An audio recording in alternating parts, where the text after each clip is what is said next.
Welcome to another video about reconnection. Again, I'm here with Seth and we're gonna talk today about a spinal segmentation. Exactly. Right? Something very unique that I'm sure that you never heard of.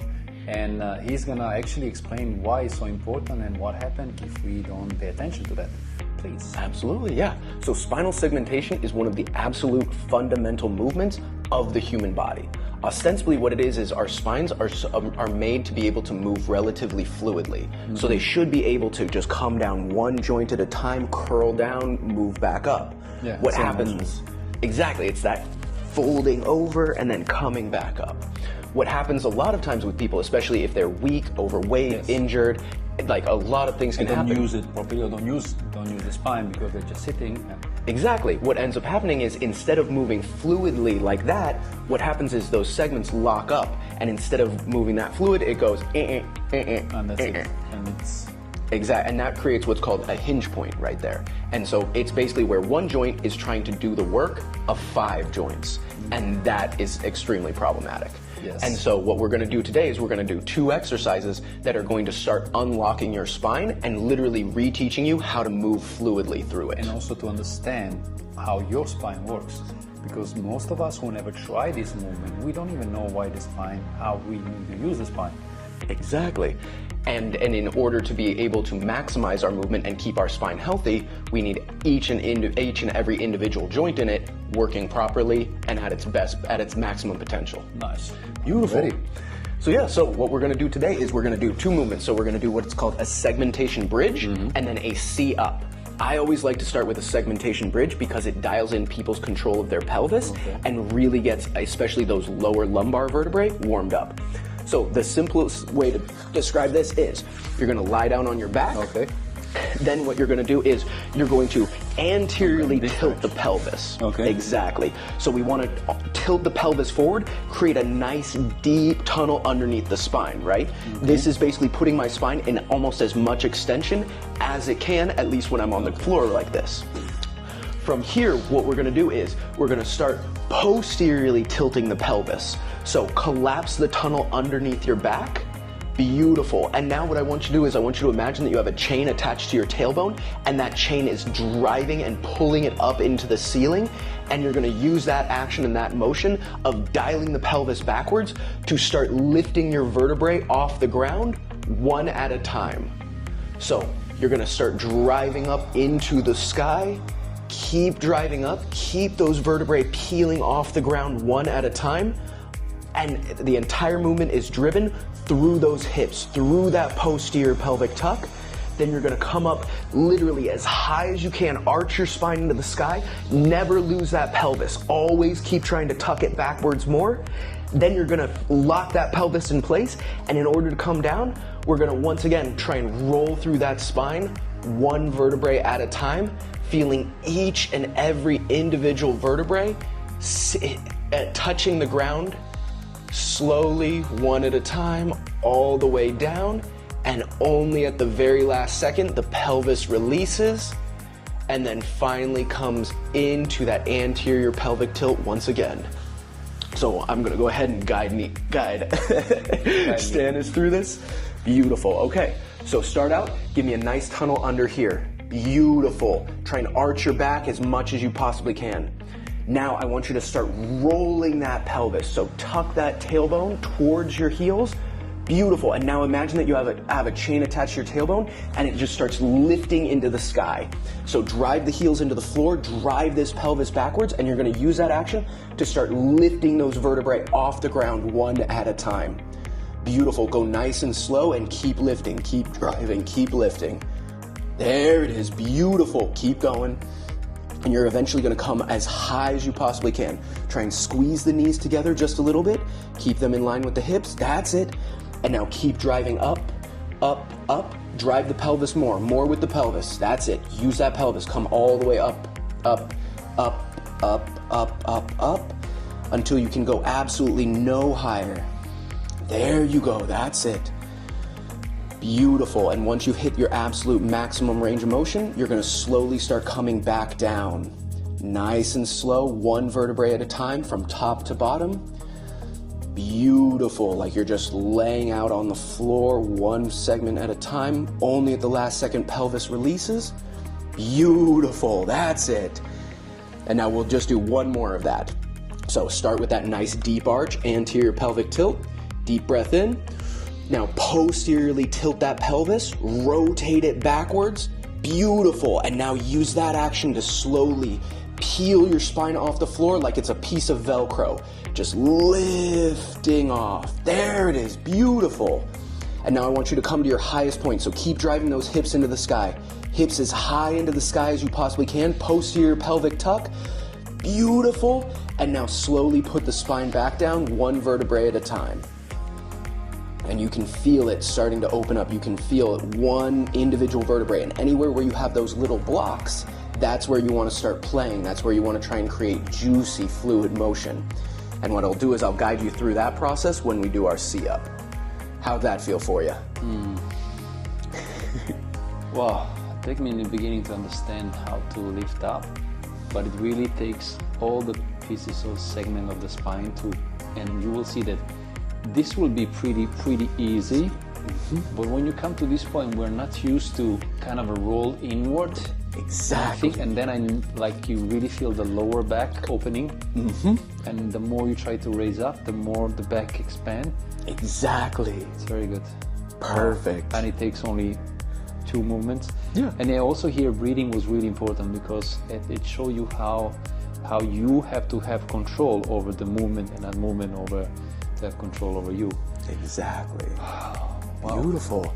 Exactly. And so if you can, what I like to do is, especially if I'm doing this as like my core workout, right? I'll just set a timer for 5 minutes and then I can feel my glutes also burning because the moment I try to come all the way up, the glutes are doing the work. And then you come to the point when you really press and you feel that you're stuck. But if you keep breathing, you can go really more deeper. And then it's really kind of compressing, extending, like opening. Yeah. Exactly. Nice. Yeah. So like I say, like my favorite thing is set a timer for 5 minutes and then just work, basically just keep going up and down nice and slowly. Yeah, without counting, but trying to breathe into the moment. Exactly. Nice. Okay. And so that works on that works on a little bit of an element of spinal extension and segmentation in extension. Yeah. So now we also want to work spinal flexion with segmentation as well too. So for that we're going to do it's my favorite version of kind of like a sit-up. It's called a C-up, and I think it's a superior option, but I'm biased too. Let's see. But yeah, so for that, there are 3 different options that I like to give people, right? So the absolute hardest option is you're gonna start out with your legs nice and straight. So legs straight out from you. This is, especially if you're restricted in hip extension and you're kind of like locked into your pelvis, especially when you start going down, like starting to get to I'll say the deeper regions downward, it can be a little bit limiting and a little bit blocked. So one thing, and we always want to prioritize, I would say, fluidity and technique of the movement over kind of, I would say, difficulty level. Okay. So the next second option is to bend the knees up. The higher you bend the knees... You think it can help if I... Sorry to interrupt. Yeah. Do you think it can help? Because for some people it's not easy to sit in this position. You can feel the round back. Yeah. But if you slightly bring the hips a little bit more, now I feel more comfortable. Yeah. I'm sitting more into my... Into those hip bones. Absolutely. And what it is we're going for technique and comfort and just kind of like being like repeating and do it. Exactly. Nice. And so like I said, hardest mode is like that. If you need to go a little bit easier, you can bend the knees up, because what this does is it allows the pelvis to tilt backwards a little bit, and then you can get a little bit more fluid and smooth range of motion. The higher you bend the knees, the easier it'll be. I already feel from the first moment it was pretty nice opening in very small time. Perfect, yes. Because it's really difficult. Normally we just use like a Jefferson curl we use, but for many people it's really difficult to kind of roll the spine and really feel the movement, and also they're not comfortable in staying down because they're maybe limited by hamstrings. So exactly. It's a much different version that it's more focused and specific into that position, but eliminate factor that can normally block you. Exactly. And if you want to challenge yourself, you can even do these, put your feet up against a wall, and then that brings even more of the legs into it, and then you can progress from that to a Jefferson curl, right? I like it. And then just, I would say, like a third option, if even like having the knees bent up is too hard, you can always wrap a band or a towel around like a post and then use that. And then, yes, exactly. Help yourself to be able to still go, but without. Yeah, nice and smooth. So I'm gonna go straight leg. Exactly, self-assisted. All right, so for this, what you're gonna do is you're gonna sit up as tall as you possibly can. I want you to extend your spine through the ceiling. Deep breath in right there. And now as you exhale, I want you to start rolling your spine down, one vertebrae at a time, like you're basically collapsing in on yourself. When you get to the absolute deepest point of that curl, of that roll, when your tissue will allow you to do absolutely no further, you're gonna take a deep breath in, and then you're gonna start extending. So I want you to start reaching forward towards your toes. Like imagine that I have you gripped by your wrists, and I'm trying to basically pull you as far forward as you possibly can. When you can go absolutely no further, we're gonna hold here for just 10 seconds, breathing into that, constantly trying to reach and pull yourself in even deeper, even further. There we go, 5, 4, 3, 2, and now imagine that you have an elastic band attached to your wrist. They're still trying to pull you forward. You're gonna start rolling backwards. So keeping that spine as flexed as you possibly can. You're gonna roll through that pelvis, keep reaching forward. Beautiful, just like that.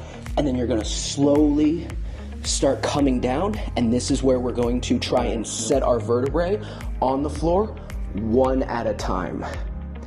And what this is creates incredible control, especially of the abdominals, and we're gonna go as slowly as you possibly can. You'll notice here is a lot of times, especially in those deep lumbars, so this is like L5, L4, even to S1, it can be really difficult to actually get those to segment. So if you're finding that's difficult, this is where it's okay to bend the knees up a little bit, allow that pelvis to roll back, and then boom, nice and smooth, all the way down. I'm gonna run into the wall here because I'm just a little bit too tall. You're not too tall, the room is too small for you. Exactly. Exactly. Wow. And so then you come all the way down nice and slow. And once again, this is another one. I love setting a timer for 5 minutes. And then what we're gonna do is we're gonna do the reverse. So I always do a little tap of my hands over the head, and then deep breath in, chin to chest, start rolling the spine up one vertebrae at a time. Trying to be as compact as you possibly can. Once again, feeling those individual vertebrae lifting off. And then here is one of those things where you find a place where you feel like your entire back like pops off or lifts off. What we want to do is we want to start playing with both the upper and the lower edge of that block. Okay. So what I want you to do is find the edge of that block, and then you're just going to play in that little 10%, just trying to get it a little bit more fluid, a little bit smoother, a little bit more strength, a little bit more control, variability, creativity, and this is gonna force you to, it's gonna burn like hell, and it's gonna force you to use muscles that you didn't know you had. Exactly. Beautiful. And so I say, you have to breathe. Exactly. And so I say spend about maybe 30 seconds doing that, and then what you're gonna do is you're gonna come up, find the bottom edge of the block, and this is the real hard part. Find the bottom edge of that block, and then play there for about 30 seconds. Exactly. It's difficult to do even without talking. Now I understand how he feels when he talks. Exactly. The core is gonna burn. And also another thing, you will see that if your abdominals are not strong at that point, yes, you will compensate by pushing with your neck. So imagine that what you want to do from here is you want to raise your chest all the way up, coming from your chest, and obviously roll the spine, but not pushing through your neck. Yes, we are rounding the spine, that's why we're using the neck. Yep, but it's chin to chest rather than just chin forward, chin to chest. And then once you found that, you're gonna keep rolling forward, and then you're gonna come to that deep reach all the way forward as far as you can for 10 seconds. Beautiful. Oh, much deeper now. Already. And so that is a C-up. Wow. Exactly. And so these are the best ways that I found, especially if you're just starting out, in order to start creating that spinal segmentation. And it was all in one move.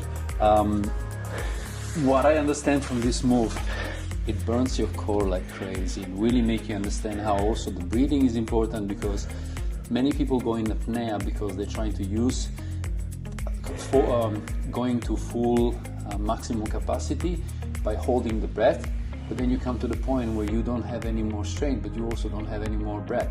But if you breathe, you will relax in the same time while you also contract the muscle, and then you, because here the point is not for us to work on our, actually my core is burning, but the idea was to completely work on the spine. But it works also on the opposite, because when I try to reach all the way in, my core is squeezing like, yeah. Exactly. Well, yeah. Beautiful, my friend. Thank you, Seth. There was actually only two different movements. Yeah. Very unique. Try it. How many? You say the best thing to do is set a timer for five minutes. Yeah. If you can do 1 minute, one movement for 5 minutes, and then you change it to the second one for 5 minutes. Yeah. See how you feel. See where is your blockage, where you're stuck, and then why not? Exactly. Work a little bit deeper. Yeah, and I will say also, so 5 minutes is what I do personally these days. It took me a while to work up to that. Yeah. So if you need to, start with a minute and then make your goal to improve it by about maybe 30 seconds every week or every 2 and weeks. find where is your blockage, because Exactly. my game in calisthenics level up only when I start taking care more about my mobility and flexibility, because for many years I was working into strength and then realized, oh wow, look, I cannot fully extend, I cannot fully open. I will start getting more rounded because I use a lot of protraction. Man, it's another level. When you can bend, when you can fold, when you feel the same, you're doing splits and stuff, it's wow, it makes you feel very good. Just having that movement, having those options. Just playing. Yeah. Thank you so much, Seth. We see Thank us you. I'll see you soon. Thank Yes, you sir. for being in part of Body Connection. Again, I'm gonna leave his contacts, and then you can try to reach out to him if you want to know more, if you want to have one-on-one personal trainings. And yes, thank you so much, and I see you in the next one. Thank you.